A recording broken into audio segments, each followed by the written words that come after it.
We were going to talk about high school. High school. All right. I think St. Pat's was the oldest school in the city.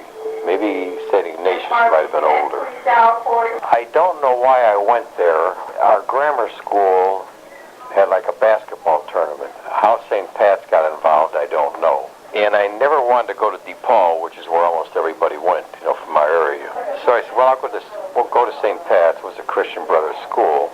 And the neighborhood was terrible. We'd get off the streetcar, walk down Madison Street, all the bums were on the street panhandling. School had about 300 students. And of those 300 kids, maybe half of them, or a quarter, came out of this St. Mary's orphanage or something. I don't know whether it was. So these kids come to school and they gave them like 30 cents worth of lunch tickets or something. And, they want to trade their lunch tickets for cigarette money or something. It was sort of I never used the word depressing, but it was a different culture. These kids had to go back and forth to St. Mary's. They lived in this home. So then, near the end of the second year, is when they said they're going to tear the school down for the Dan Ryan or the Kennedy. I'm not sure just what. I think maybe it touches the Kennedy more than the Ryan.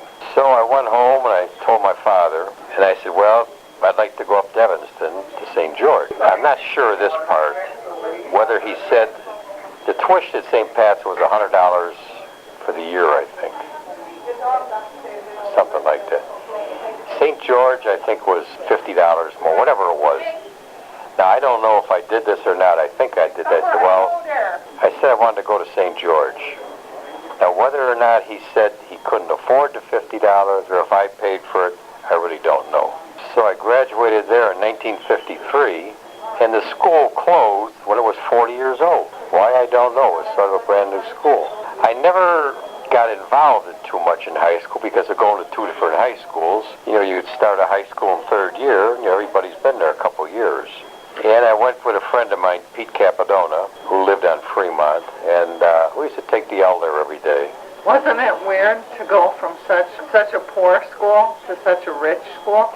Well, not rich, but new. The school was 100 years old or more, St. Pat's was at the time. Yeah, but the kids were richer. Oh, yeah. Oh, sure. They come from Evanston and the suburbs, Wilmette and stuff like that, yeah. So did you feel like you fit into that school? Yeah, the kids were all right. There's none of this. They weren't. St. George had a great football. In fact, I was on the freshman football team. St. Pat's would have taken anybody. Went to all them practices. Christ, I wasn't big enough to play anyway, and they never did win a game. But going to St. George then, you had the bigger kids. But both schools were good. The Christian Brothers were good teachers.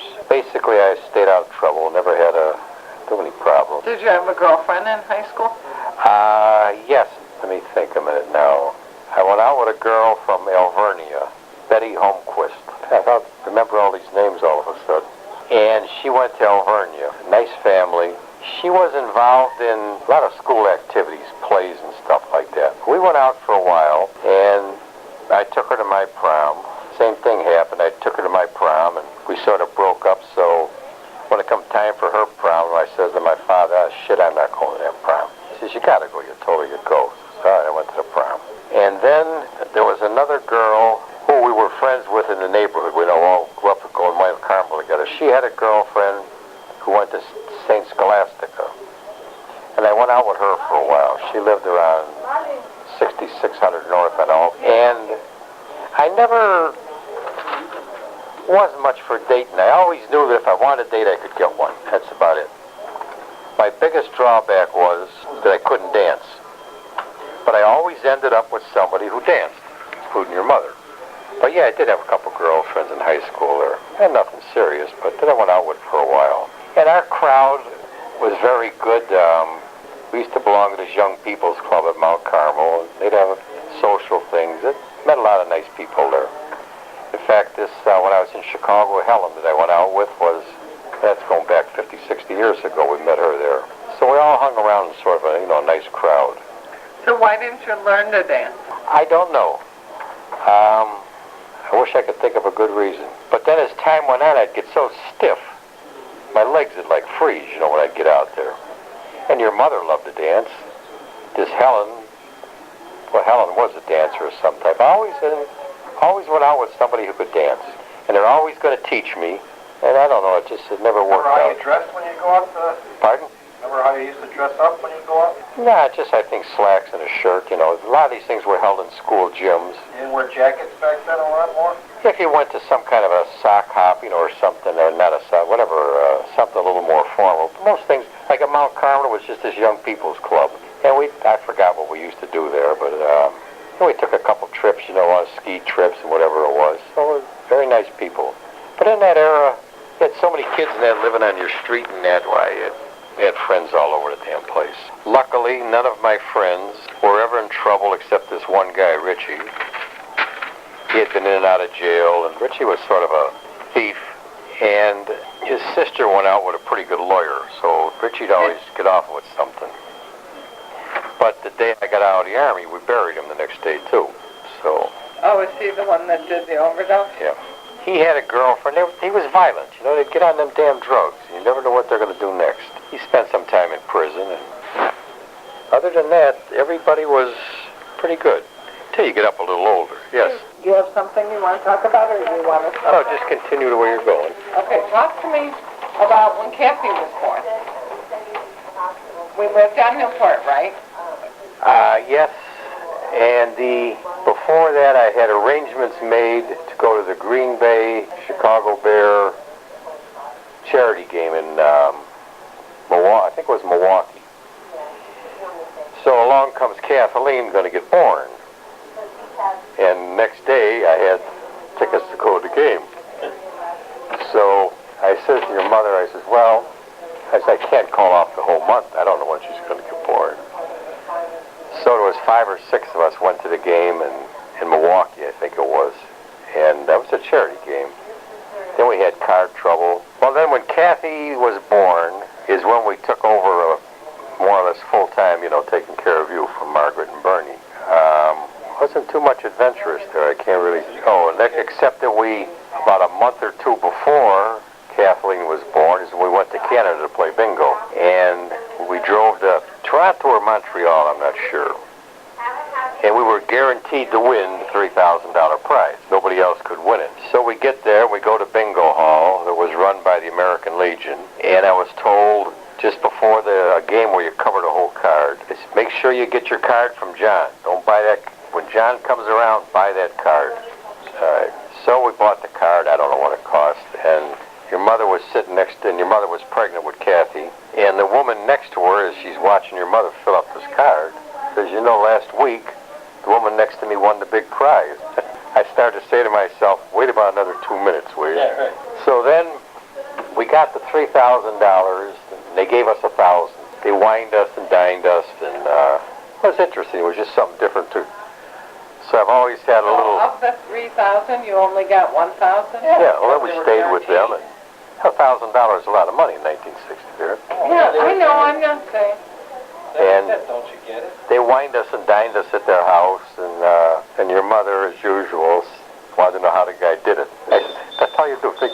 Oh, then she made some remark about people being not subject to the Queen, but, you know, something to do with the Queen and all that. So anyway, we went there to play bingo. After that, I never trusted bingo that much. And let's see, Kathy. Then we left Kathy to go on a vacation or something. She was mad. She had shit all over the walls, and she was really wild. Other than that, that's about it. I don't remember too much after that. And then with Bobby, New Year's Eve, we went out. We were drinking, and your mother was smoking and drinking, and had a hell of a time, you know, up half of the night. The next day, Bobby was born. So over the years, they had said that you shouldn't be smoking and drinking when you're pregnant and all this stuff. So your mother and I always said, well, you know, Bobby was all right. So finally, after so many years of defending herself, she said to Bobby one day, she said, Bobby, maybe there's some truth to that. You are a goof, you know. I said, Jesus, you're really something, Loretta. And I don't think Bobby was too much of a... None of the kids were really a problem. The only problem was you and your mother at times. And that had to do with who's taking care of who. And so I don't remember any... Then with Bobby, we moved. That's when we bought Walcott, I think, right after that. And we couldn't afford a house. The house was about $20,000. But we could afford a 6-flat for $34,000. And my friend Teddy sold it to us on contract. In that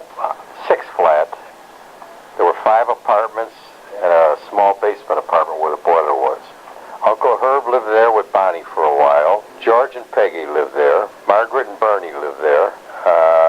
Herb moved out. Bonnie was a terrible mother. Didn't take care of the kids at all.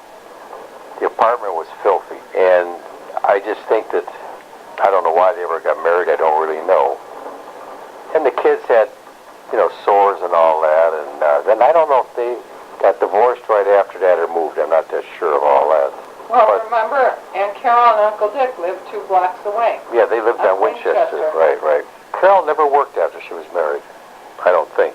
She had her RN or whatever it was, and she never, same with my mother. My mother never worked. Because Carol and Dick lived somewhere in the east. I don't know, New Jersey or something. No, Huh? Syracuse, New York. Well, New York, right, somewhere up in that area.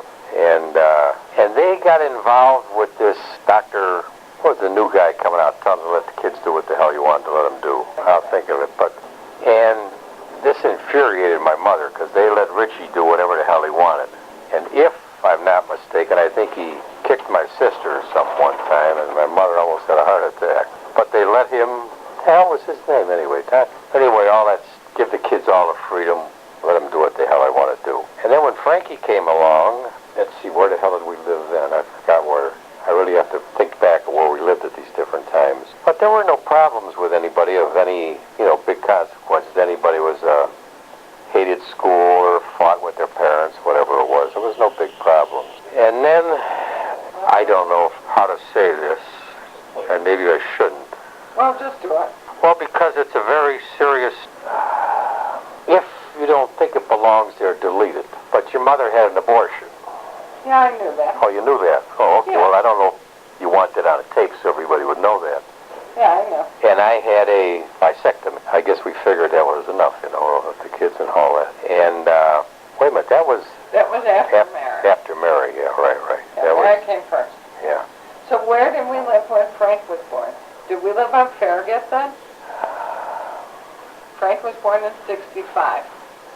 We still might have been on Walcott and then went to Farragut from there. I'm not 100% sure about that with the different dates. It was a nice building, Farragut.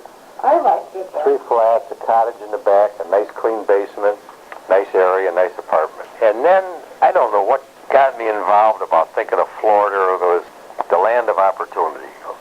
We went to a, what do you call them, some sort of a fair where they were selling franchises. And we looked into a franchise for a car rental agency in Miami. So we went there.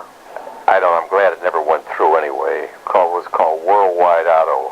And it was sort of a fast life, so we came back. And then, I kept saying about, this was before Mary, too, wanting to move there, especially after my uncle bought a place down there. And we went to visit him, and I said, I really like this place.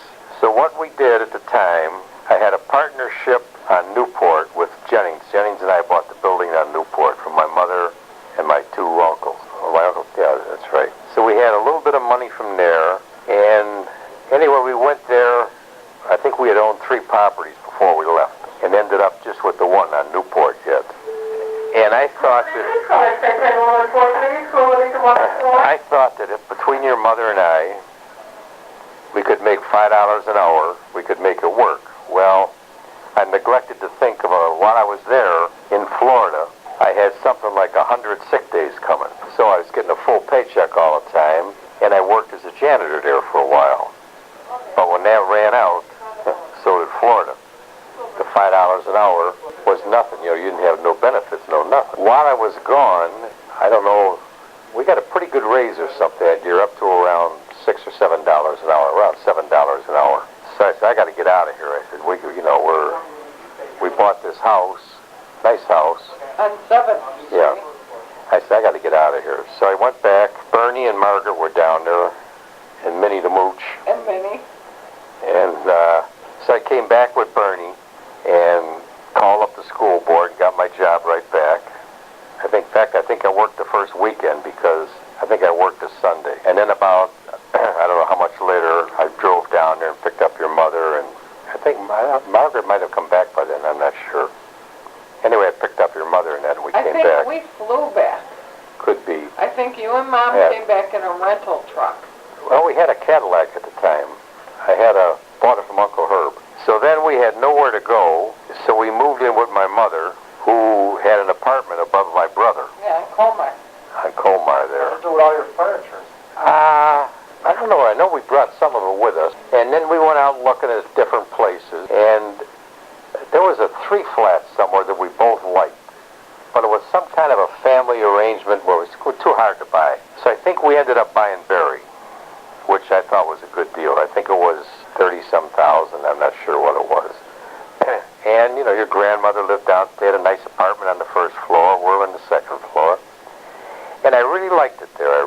Things were going along good.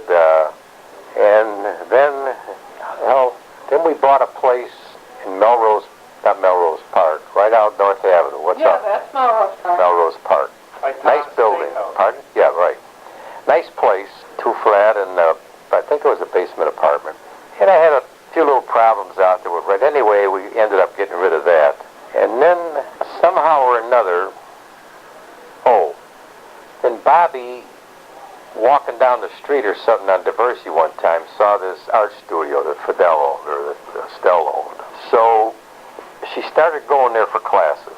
And her and Estelle got along real well. So I don't know how long. Anyway, we ended up buying the business, which we should have never done. And Estelle had to sell her name. So somehow or another, she opened up another one place in Park Ridge and used her name. So I went to go see a lawyer, a friend of mine, who got me a job with the school board. I hadn't seen him in years. Your mother and I, he had an office in Park Ridge. So I'm telling him my tale of woe. So he says to me, Ben, I'll tell you what you do.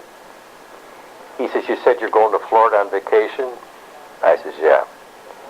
He says, well, leave me $1,000.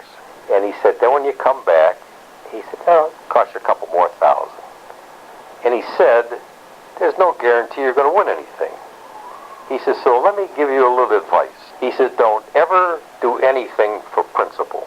And I says, thank you, goodbye, Roy, and that was it. In fact, I think that's the last time I've seen him. But he said, because he was trying to talk me out just by telling him how much he was going to charge me. I don't know what he would charge. But he said, don't ever do anything for principle.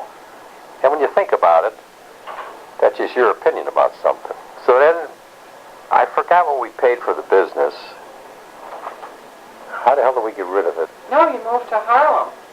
Yeah, but I mean, she still had the studio.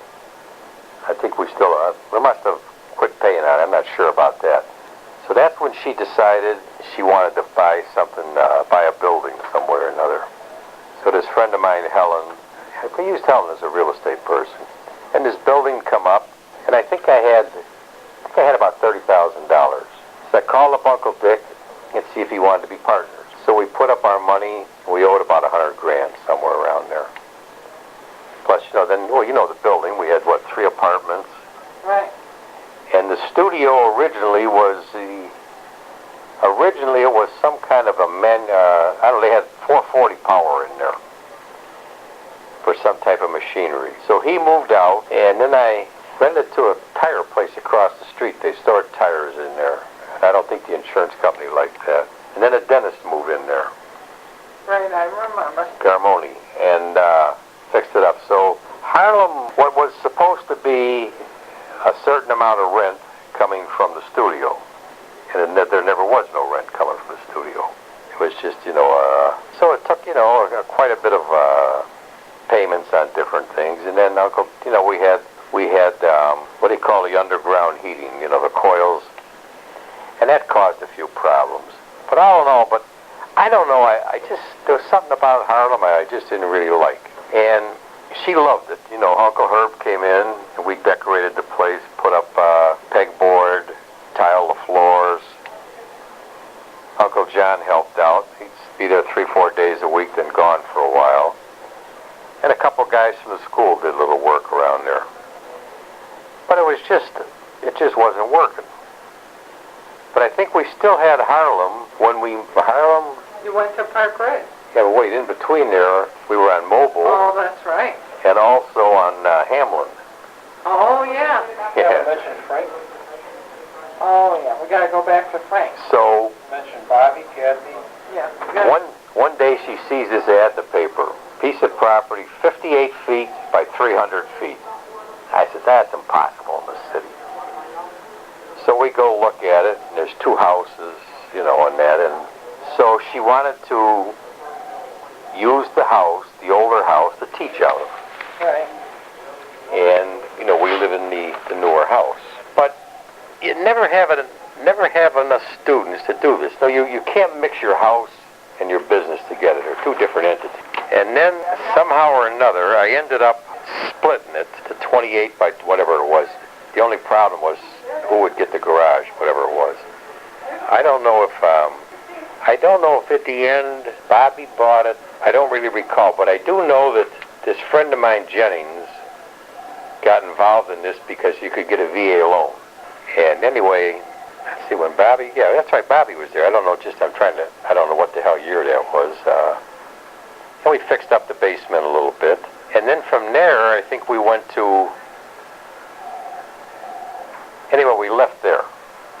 Bobby had the house and turned it into a pig pen. Him and Timmy, nobody could be worse than that. The only guy that could clean that basement was my brother Tim. I mean, and he had that girlfriend, Kathy, and they slept with the damn dogs. And then I don't know if we went to Hamlin from there. Hamlin, the big thing there was that big upstairs. Right. She was going to make a big studio out of it and teach out of it. Well, same thing again. You know, you didn't bring in enough money. And then see, from Hamlin, Mobile, they had someplace else we lived. I don't know. But then that's when, I don't know if we went to Park Ridge right from there or not. I'm not sure. And we looked at a lot of places. I think we paid $180-some thousand for Park Ridge. At that time, the interest rate was high, and I think I went in on the mortgage where it goes, with the mortgage, So I think it got up to almost 10 or 11%. And I was having a tough, plus the payment being high, I was sort of having a tough time making the payment. And finally we sold that. I think we got 200 and some thousand for it. But what I could not convey to her was that if you buy a house for 10 grand and you sell it for 12, you made $2,000. So the $2,000 you made probably went for costs for the bank and all that. But every time you did this, you went to the top end of a 30-year mortgage. And probably, in fact, my payment on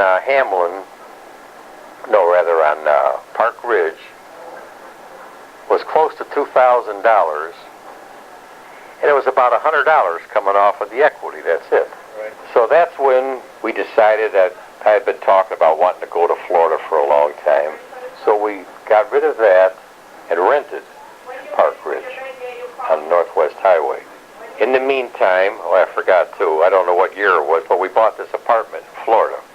The one right where Uncle Frank lived in that building. We bought that. And we're down there. There were 3 elderly women owned it. And I figured out a way, I forgot, I think we paid $25,000. I figured out a way of getting each of them happy. So I said to her, well, how the hell am I going to pay for this? She said, that's your job. You figure it out.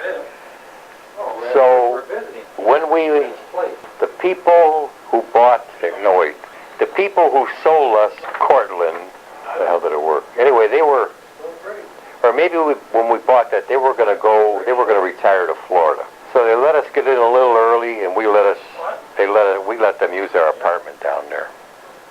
But then, I'd always talk so much about wanting to move there and all these different things, and the job was starting to change for different rules going in there. You didn't have the freedom or the power you had. So we went down there and we lived in that apartment. Things were doing all right. Let's see, do we all live there? No, that's right, just your mother and I went. Mary didn't want to go. She was screwing around with Mouty or something. Whatever it was, Mary. And Rosie, neither one of them wanted to come. So I told them, I said, well, why don't you go there and I'll figure out a way to send you to school. So that didn't fly. So I told your mother, I said, tomorrow morning I'm going to put an ad in the Chicago Tribune. Wanted. 2 women. Free room and board, free college. And I said, you know what's going to happen tomorrow afternoon? I'm going to have a whole block of a line of people. I said, so don't tell me we're abandoning them kids because they didn't want to come with. So we're not down there, I don't know how long, and she's walking around. So she's walking around, she goes over to the building where we're at now. There's an apartment for sale. So she says, well, let's buy this apartment. So I said, well, I don't know how I'm going to do this, but anyway, we sold the apartment we owned and bought this other one for $60-some thousand. I had it a couple years because I rented it out sometime, you know, during the season. And then we'd go down there for the summer. So then, after we buy that, and the guy, I forgot, I didn't have quite enough money to keep him happy. I was going to buy the furniture. I made a deal with him. I said, look, that's what I said. I want to buy this apartment, and if I don't come up with it and the proceeds to buy it, you can keep it, whatever the down payment was. But it all worked out anyway. So then we move, and then one day, see, we were on the first floor. Things were going along good. I liked it there. It was, I think we paid $65,000. So then we had a few problems there, which were our fault with Bobby and Tammy there and breaking the rules. You know, you shouldn't have people there. Your mother always blamed it on the people. So the apartment I got now, the guy owned both apartments up there on the 6th floor, and he wanted to sell them both. So he's got the apartment up for sale for $125,000. So she says, I'm going upstairs, I'm going to talk to Clark, and I'm going to buy that apartment for $85,000. I said, who the hell do you think you are? Half hour later, she comes down, she said, I bought the apartment. Well, he was very good about it because we were trying to sell ours. In the meantime, he never got any mortgage money, but you know, I had to pay, but it was all adding up. So finally, when we closed, I had to take care of that. And then she wanted that apartment because there again, she could put a studio in there, which, you know, which she did. And she was very happy there. In fact, I liked the apartment. I mean, it's one of the things I really got to be happy about. That was one thing I really liked well. So then she started, there was a old building, a grocery store like near the railroad tracks. And this attorney, his wife that I work for, we're going to convert it into little cubicles for artists, you know. So she went in there, and the rent wasn't too high. It worked out pretty good. She had a few students, but she loved it there. She was there all day. She had her privacy. And then, I don't know why we left there. And then she, Wasn't it hot? well, definitely, very, yeah, right. Well, that's why she said her legs were swollen. Then she got involved with the Broward Art Guild, and she did some teaching. And then we bought, I don't know if we bought this place or rented it, whatever it was. And she had a studio in there. Pretty nice, too. In fact, it was a nice studio. Nice location, and things were going along pretty good in there. It was, kept her happy anyway. That was really good about it. In the meantime, also I forgot something there, too. While we were going along with this Fidel thing, we also rented a studio on Narragansett, near the cemetery where your father-in-law is buried. Oh, yeah. We rented a place there, and I don't know how many damn places we rented. I forget where the hell I was half of the time. But things were going along good there on Harlem. I mean, in Florida there. I got a job. Let me think, the first one. I answered an ad in the paper. They were looking for like a maintenance man. So I got the job. It didn't pay a hell of a lot, but I was under COBRA for my insurance yet. I think you get 18 months of COBRA. And I left the real estate thing, and I got a job as a guard, a security guard. Job didn't pay much, $6 an hour or something, but it had insurance. good insurance. And then I start thinking, this is crazy. Maybe I can get a job in the school board. So I go there looking for a job. They used to put out a paper every week with jobs in there. And I signed up to want to get a job as a teacher's aide.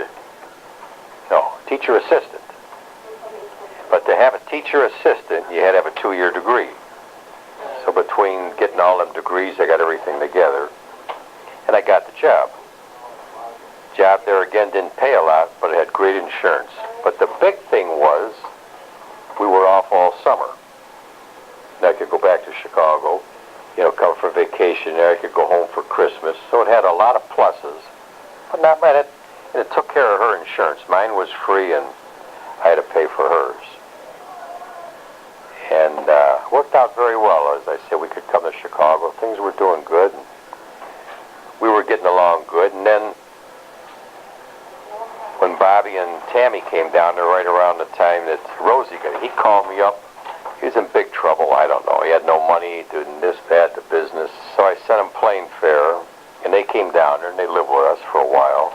In fact, for quite a while on and off. Then they'd get a place, he'd get a job, then they'd go back and forth. And things were going along pretty good. There was no. Then Mary came down there for about a year. Well, for a while. Rosie came down there, and somehow, I don't really recall how Rosie got involved with school. Do you understand how? Yeah, because remember, Mary and Rosie were living together in Chicago. Right. And then Mary left Rosie to go live with Maudie. Right. And so Rosie had nothing else to do. So she moved down to Florida to live with you. And then she was down there 2 years, I think, something like that. But I don't know if... And she went to school while she was down there. But I remember her graduating from Northeastern. Right, because she came back. Yeah, because your mother could hardly get... In fact, I don't know if she went to the graduation. She did. We practically carried her, remember? And so that got Rosie with her education. And then she met Wes. Right. Met Wes in Florida. And hell of a nice guy and all that. He'll come out of service. Had a 4-year degree from the University of Illinois. Had the GI Bill coming. And I remember somebody in the family saying, if anything you have a problem, get rid of Rosie and keep Wes. Yeah. But, so anyway, Rosie stayed there a while. Rosie worked. One thing about Rosie, she don't spend no money, but she does work. And she'd have money all over the damn place, never spend a dime. And her and your mother getting a few battles, nothing serious, but that, and Mary came down there. That's when your mother went, I don't know what happened with her and Maudie. That your mother jumped on a plane, and she said, I'm going to go get Mary. She come to Chicago, put Mary's stuff in the car, and they left. Yeah, we didn't even know Mom was here. Yeah, she didn't. It was a commando mission. Yeah. She didn't play no games. She says, I'm going to go get Mary.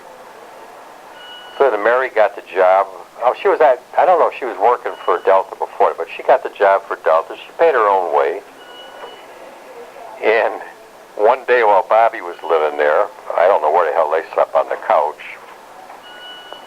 he asked me, how come Mary got the bedroom with a washroom and a television and all that? So I said, well, sit down a minute. I said, you see that room in there that Mary's in there? I said, that's the pay room. Mary pays for that. As you don't pay no money, you got the couch. Mary got the biggest kick out of it. She says, I said, that's the pay room. But on and off, I had Bobby, Tammy, and the kids there. They'd stay a while and go, and they caused not too much.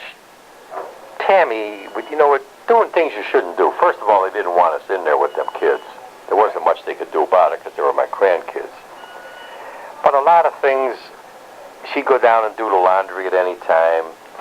One morning, she's in the pool 6 o'clock in the morning, and Tammy don't follow no rules of any type. But finally, then after your mother died, I told him, I said, your guardian angel just died.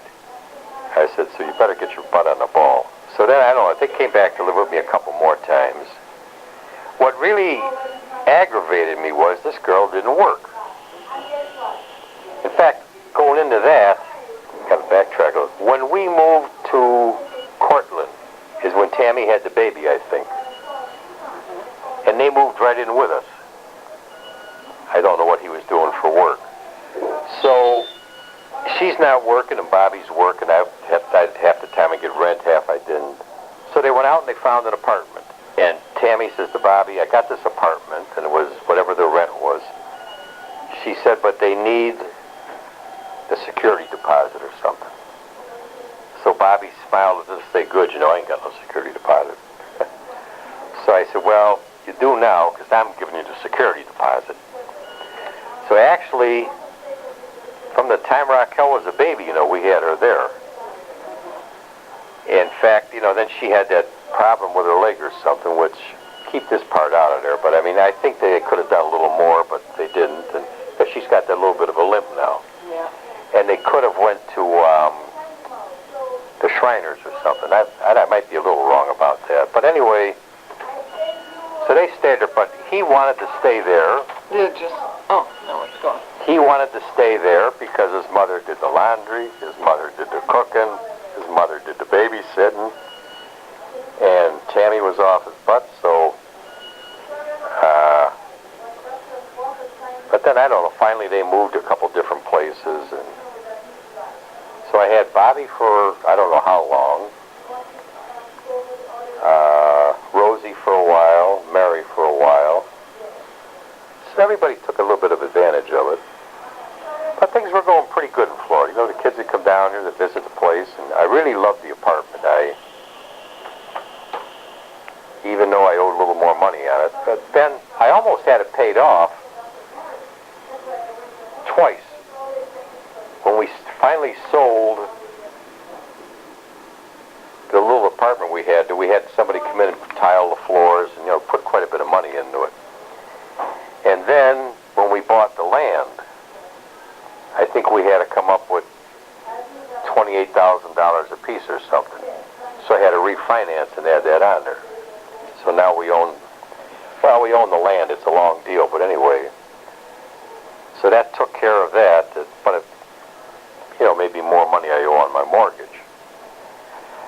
But I really love the apartment, and a couple times I thought, you know, what the hell am I doing with this big place, just me? Maybe I can make a deal with somebody in the building, give them this and take a smaller. And then I thought, well, kids like coming down here. There's plenty of room. Everything is nice. It's a nice location. So that was the end of buying stuff anyway. I probably forgot a few places we owned. But I could not convince her that your mortgage payment, I don't know what our interest, is about 95% interest when you start off. And it doesn't get to 50-50 for almost 20 years. Right. But your mother didn't care about that. She just says, get another job. Didn't bother her one way or another. And then, you know, she was very happy down there. She had this couple different studios. She got teaching at the library. Did some nice artwork. Went to school. Yes, then she said she wanted to go to college.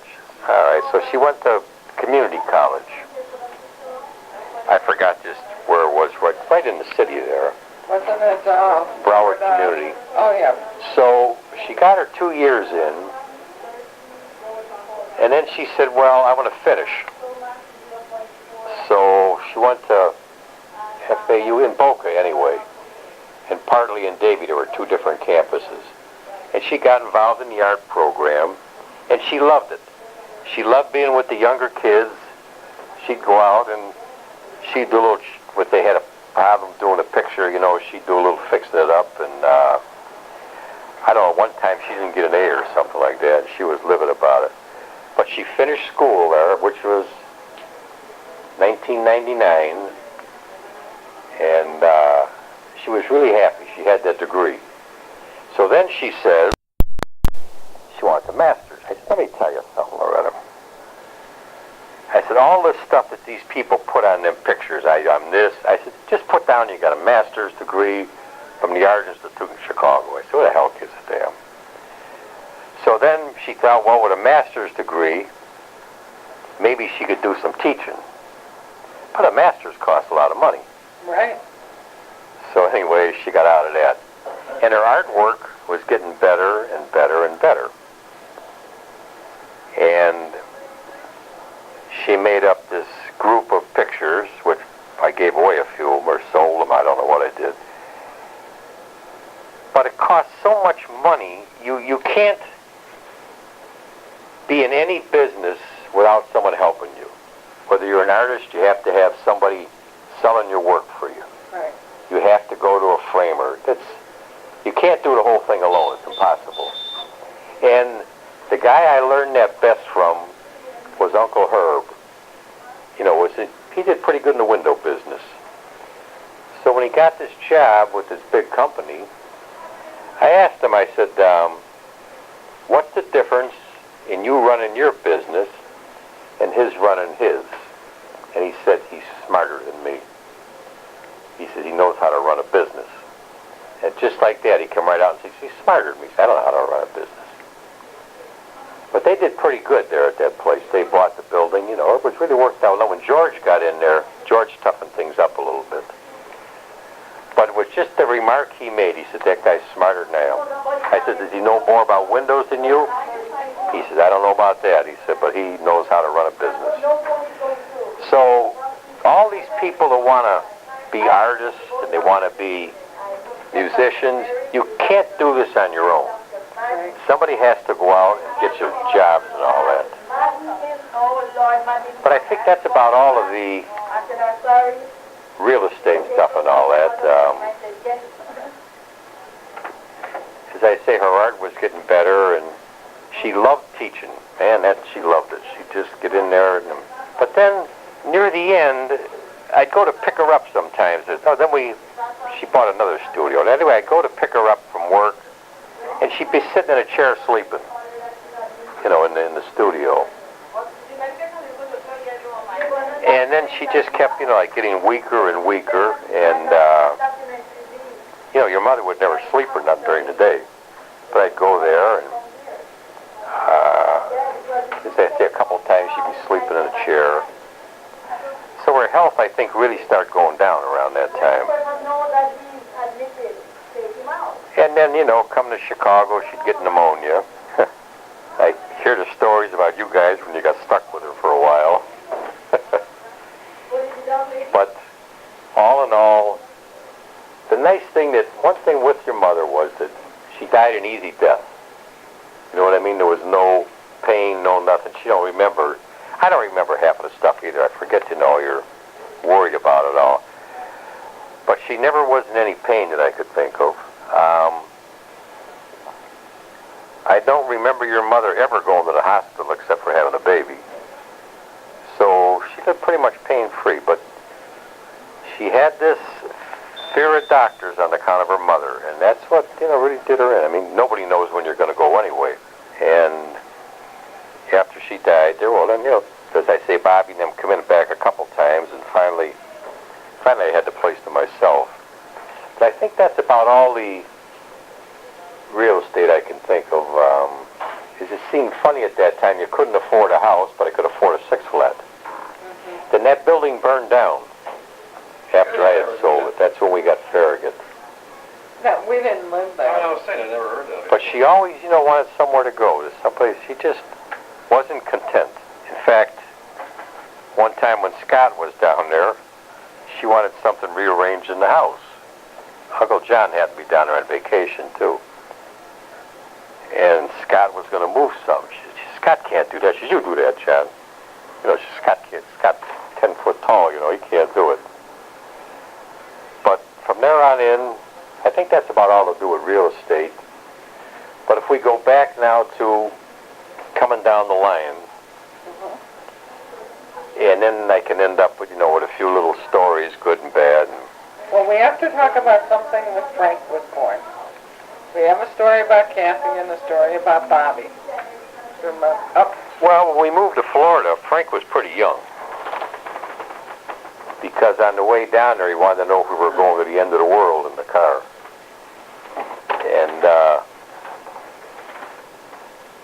remember too much with Frankie with any problems. I was still working as a fireman when he was born at the Hibbert School. In fact, there was a day I remember his birthday because it was payday. I think we got paid twice a month. But I can't remember, I'm not even sure what year we moved to Florida, 68 or 69, I'm not really sure. All I know is I didn't last there long, and it cost me 100 sick days, too.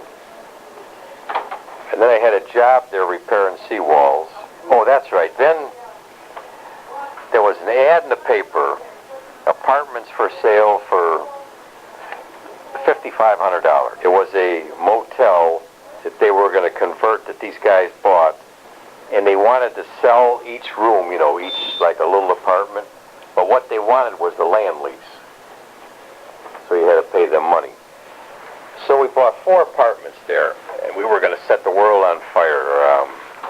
They were going to be rented, and they were going to get a check every now and then, and it didn't quite work out that way. So in the end, I had to get rid of them. I just let them lapse. That's all I did. That year, when it come time to pay taxes, I got called in wanting to know what happened with the apartments or something. I don't recall. So I take all this bookwork of mine, I go down to the IRS, and I'm talking to this girl, college girl. I was going to school then too, and I'm pretending I'm a nice guy. I said, you know, she's asking questions, but it had maybe it had something to do with the apartment I'm buried. That's it. She said, I said, well, you know, I said, my mother-in-law lives there. I said, and pays $100 rent. She says, the apartment worth more than that? I says, yeah, but no, I can't afford that. So she says, you can't do that. She said, that apartment, when you're claiming it a loss, should have been a profit. And she said, Uncle Sam don't need no partners like you. And I think, I never looked it up in that dictionary. I think she called it hobbying or something. But here I'm thinking that's such a nice guy, and I got all this bookwork. And that's why I got called down there, because the building was a loss. And it made sense, you know, and then they have to do that because some guy owned 100 apartments tell you didn't get no rent. So here I thought it was a nice guy. But then when I found out I could go to school, I really think that maybe if you look in that case of mine, there might be my diploma for writing there somewhere. I don't know. Mary's got a lot of stuff out of there. But yeah, I was getting $400 a month, you know, going there. But it worked out pretty well. But the biggest savior in my life was the school board. No two ways about it. I mean, that's, you know, you can't beat them jobs. That's all there's to it. Now, my guess, in all the years we were married, I don't think your mother worked 10 years. We got back to Chicago. We got back to Chicago, and they had an exam for school janitress. Well, first she got involved with politics. They gave her some job, I don't know. I said, so she told me what she was going to get paid. Like, she said $350. I thought she meant $350 an hour, whatever it was. I said, oh, shit. I'll get you a job making a lot more than that. So I got her on as a temp. She took the civil service test. All you had to do was answer yes, no, would you work here, would you do this, would you do that. So she passed the test with 100. And to grade them, they took like a social security number or something like that. So she had some good jobs as a janitress. She did real good work. Everybody liked her. And so then they were starting to talk about women coming in the board. So I said, well, why don't you take the fireman's license? I said, I know a guy that will, Wayne Marshall, I said, that will take you in his class. So she started studying, and I don't know what happened. Something, they didn't have the test or something. And she said, bullshit. I said, well, if you become fireman and make it, I said, you got a good chance to be an engineer. Well, that didn't bother her at all anyway. She didn't care about that. So I don't know how long she worked as a janitress. She worked a couple years at the railroad when we were married, well, until Kathy was born. So she worked at the railroad. She was civil service for the school board, took the money out to buy a sign for Harlem Avenue for Del Art Studio. And then I got her back on as a temp. But in all sincerity, I don't think your mother worked 10 years in all the time we were married. Now, I don't count the studios and that where there was no money coming in. I mean, there was no income coming in. But, we made it work. It was all right. And I think one of the reasons we got out of Harlem also was I was paying tuition at Luther North, was it, or whatever it was for Mary and Rosie. And somehow, I don't know, we started talking. I said, well, you can go to Park Ridge, they can go to public school for nothing there. However the hell it all worked out. And they did. They went there for a couple of years. It worked out pretty good. Our goal in life always was that someday to go to the mailbox and pick up a check. That was we never had money. The only time I ever had money, a couple times I borrowed money and stuck it in the bank. Just for, a little bit of security, then made payments on it. Then we got involved on one other piece of property. This friend of mine, Tommy Mann, had 8 daughters, and they had a home almost in Niles on Newcastle or something, right off of Milwaukee Avenue. Yeah, by the cemetery. Yeah, and he was a big drinker and all that. So the mother-in-law owned the home, and she wanted them to buy it, and they couldn't buy it. So your mother and I bought the house for $10,000. We gave the mother, we got a loan and bought the house.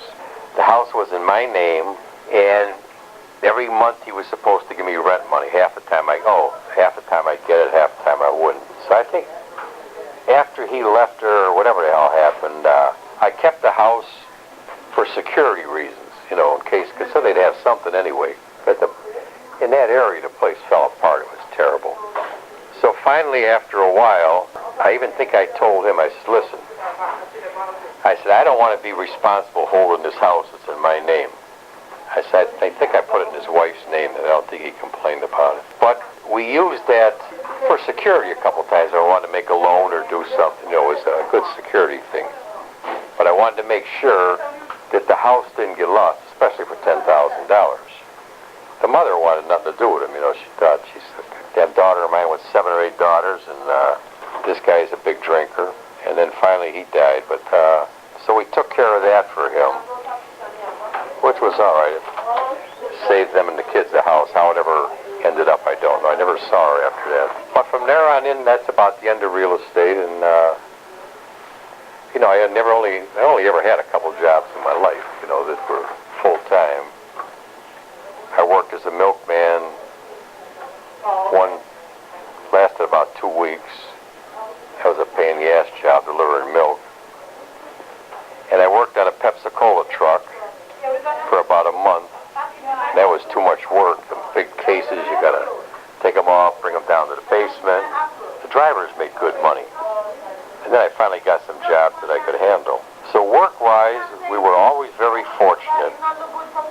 Always had full cover insurance. Always had a job with the union, with a vacation and things. So work was and the pay was good. The pay was equivalent to, it was a little more than a policeman made at that time. So everything worked out good with that. And then, as we go down the ladder now. When did you work for Stanley Spring? Before I went to Florida, we were living on Harlem, I think. Anyhow, Mike Murphy was working for an outfit, Kane, a place that cleans the place up.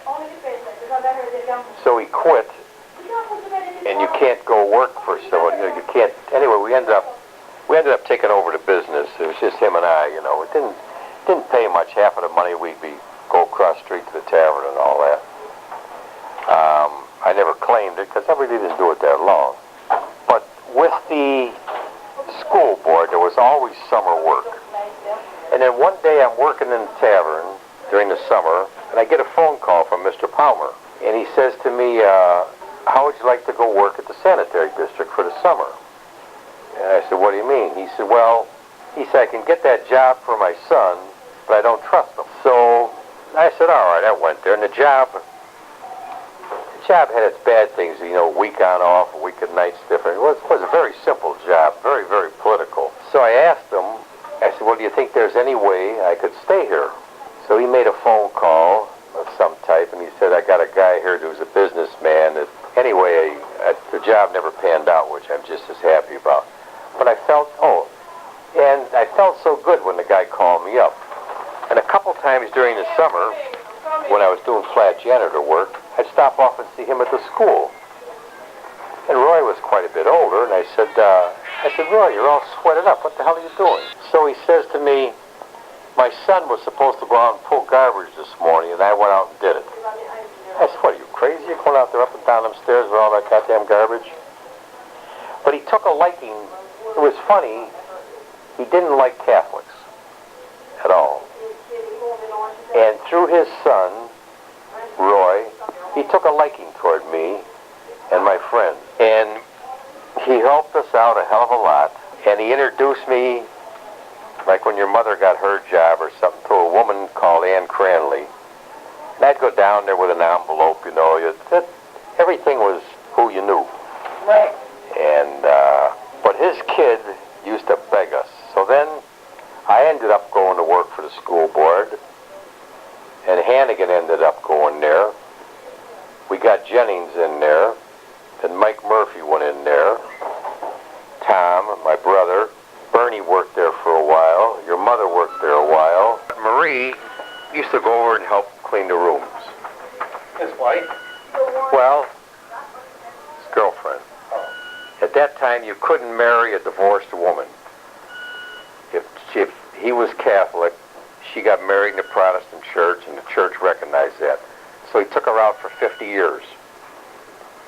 Finally, when the husband died, they got married. Here's a guy who went to church, you know, go to church every Sunday. But anyway, I got him on the school board, and he still had the tavern. And he'd be walking around with checks in his pocket. I says, Frank, you got to cash them. He thought he died and went to heaven. 5 days a week, weekends off, you get paid, you get hospital. Man, he said, this is great. He said, I think I died and went to heaven. Then he had a heart attack. Oh, no. Somehow they were out shoveling snow or something. Whatever happened, somewhere along the way, he had a heart attack, and they blamed that on the school. But if somebody dies, you know, all these different rules. So I think he got a couple bucks out of that.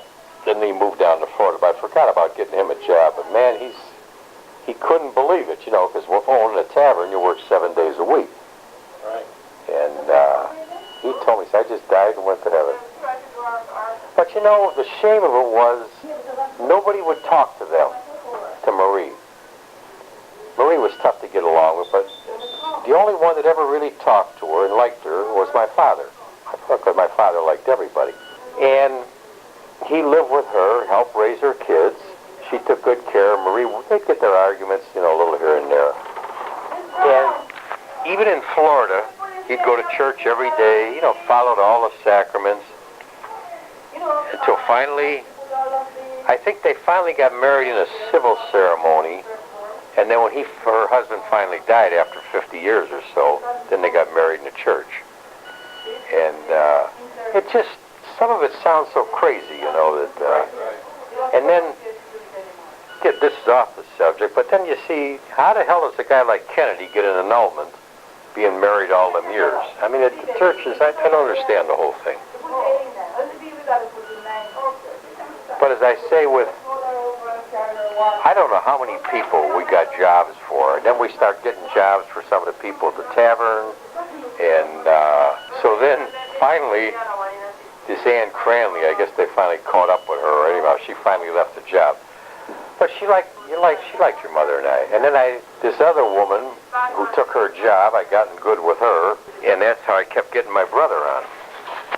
And she told me, she said, you know, this is it. She said, I'm leaving, I'm retiring. I said, all right, I can't do much about it. And that's when this guy came through, you know, noticed John had insurance, and that's 30-some years ago. So I always felt good about that giving somebody something that they didn't have before, especially a better deal. Peggy and George had trouble with the board at night. You know, Peggy didn't know how to handle herself with other guys. And but George worked at Lakeview for quite a while, and I'm trying to figure out who else got a job. I don't know. There's so many damn jobs people had. But none of my kids, you know, none of them wanted to go there. Nothing I can do about it. So that's about all with the job market, and as I say, I never switched jobs of any type. And so if you want to wait till tomorrow or go back coming down the line, I know we finished a 10-year period from 1949 to 1960. That's, as I say, 90% of my life was in that 10-year period. At least 90%. You know, and then we did a lot of moving. As I say, I don't know what year I graduated from Wright. But anyway, I did go there for 2 years. I was out of service at least 20 years, I know.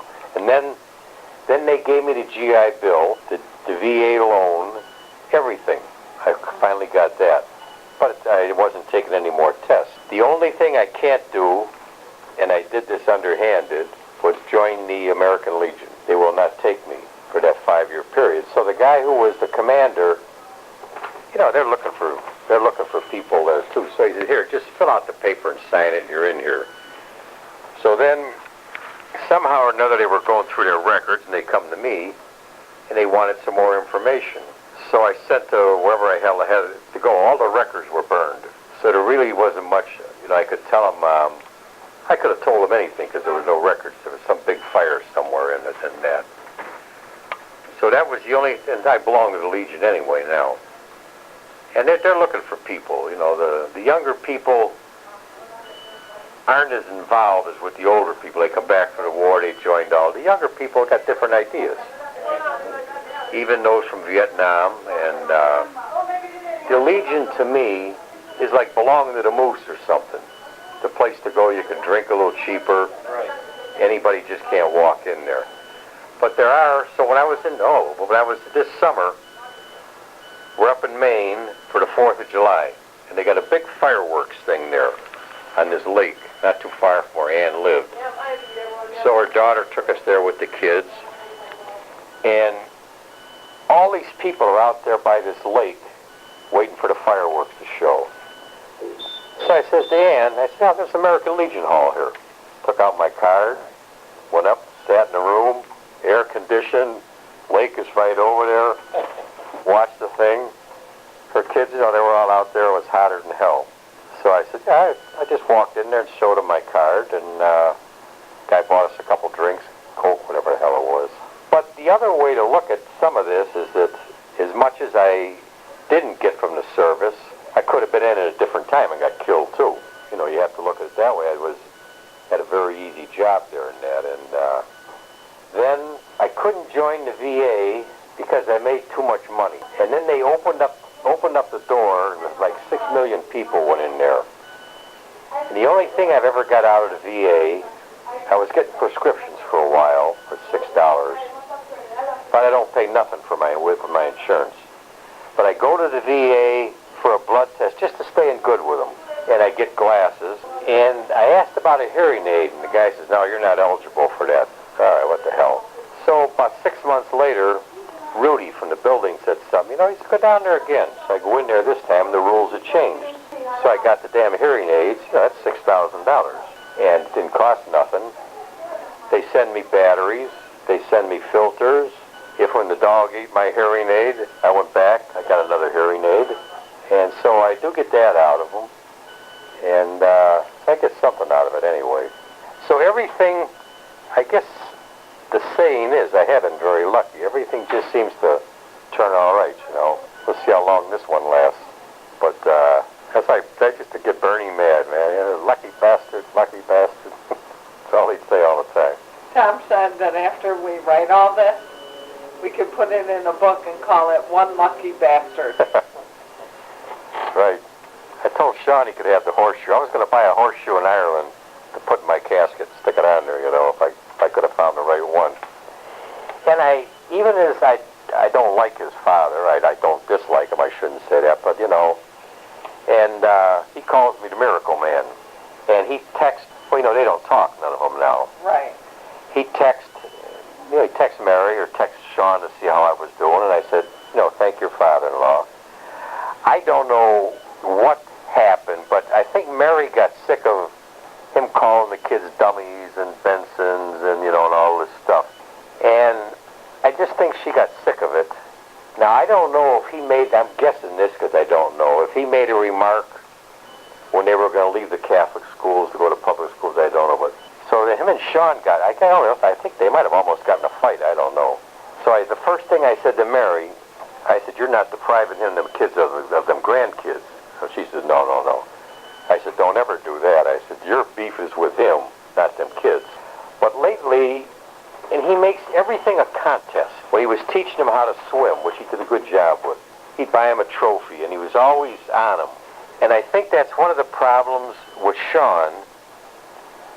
He never was satisfied with what Sean did. Always said it was too easy or something, was very tough.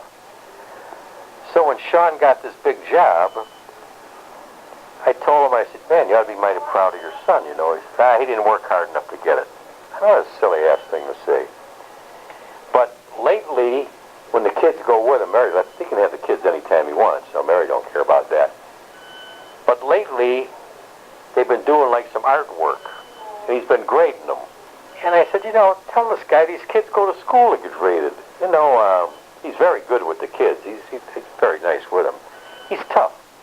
I don't know what his problem is, and he sort of ruined his own son that way. You know, the kid got no confidence. Even he said college was too easy for him. But for a father to say he didn't work hard enough for the job or something was, hopefully they'll get back together some way. But you met him. And he only stays around 2-3 minutes, makes a couple of remarks, brings the dog over. The people in the building, the people in the area, they don't mind him. He don't bother him. He drives the people nuts at the store. And but it was nice to have around because they could go somewhere, and he's qualified to watch the kids. He did a good job with that. But Mary's mother-in-law said, she said, he'll ruin that. She said, he'll do something with them kids or say something. She said, he'll ruin it somewhere along the way. So when they decided to move, I was wondering if that had anything to do with it. And she said no, that they wanted to get in another area. But I still haven't seen anybody that bought and sold in 31 days the way she did. I know. From nothing, starting without even an idea. 31 days to closing. It's a real nice place. They're all sort of almost all the same, but it's plenty big. And they're very happy there. And they'll do good. Sean is going to be, I don't know how long he'll have this type of job. Sean will run the airport one day. He'll be because he knows people, and they like him. So he's doing very well. They're all doing good. One of the funniest days, or one of the days in my life that was funny, was when I went to South Carolina with Ann. And nobody had ever met her. You know, Mary used to call her this Ann, you know. So I got the new car. I pull up in front of Mary's house. And there's Kathy, and Mary's sitting there. I thought, well, let's see what happens. So I got out of the car. It's like nothing had ever happened, you know. Everybody got, well, you know how Ann is. Right. And, but it was a funny feeling, you know, you're saying, what's this son of a... Then I remember your remarks saying, I don't care what you do, but don't bring home anybody younger than you. Right. I said, where the hell am I going to find somebody younger than that? But Ann was a godsend in a way. You know, we hit it off very well. Both had the same problems, cancer, wife died, her husband died. Same size family, and she's just, the only thing I tell her, and I tell her daughter, I said, your mother's got one fault. I said, I cannot get in an argument with her. I said, I don't even know how the hell argue. I don't know how to do it anymore. And she's more concerned about me. But she's been a giver, you know, most of her life. She took care of her husband and her kids. Wonderful mother. Man, them kids respect her with, you know, they're always calling her up and all that. So I told her son one time, I said, because he made a remark about his mother and her 3 sisters, how resilient they were and what they could do. So I said, well, I said, I got a compliment for you in a way. I said, you may not think it's that, but I said, in Chicago terms, your mother and sisters were 3 tough broads. I said, that just was a compliment, you know. And it's funny, nobody in her family has ever been in the Midwest. They lived in Maine, or they lived in Florida, or lived in Seattle. So they don't really know anybody from the Midwest. And even at the school where I worked, they're all from the East. You know, nobody knew any difference in the people from the Midwest. But we are a little different in that.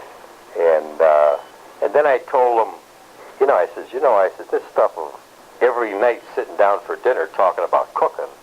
I said, shit. I said, I heard more cooking in one night from you two than my wife and my mother put together. I said, my mother isn't going to sit there and talk about cooking, and Loretta sure and hell ain't going to talk about cooking. But it really worked out well. Her family accepted me. Well, everybody accepted her. You can't get mad at Ann. She's a hustler there. So that was a godsend for both of us. It's, you know, we did a little bit of traveling. We go somewhere, go to a movie. I stay at her house more or less. I think her makes her daughter feel better. You know, her mother's there, not alone. She's always trying to want me to go volunteer at the Performing Arts Center. And I told her, I says, number one, I said, I don't like people. I mean, until I get to know you. I said, secondly, I'm not going to be seeing a bunch of old Jews out there telling me they don't want to sit in that seat. I said, I'm not going to do all that bullshit. And I says, thirdly, I'm not going to wear a white shirt with this little bow tie. I said, so you can forget that. But then I went to the hospital for a while, and I wasn't too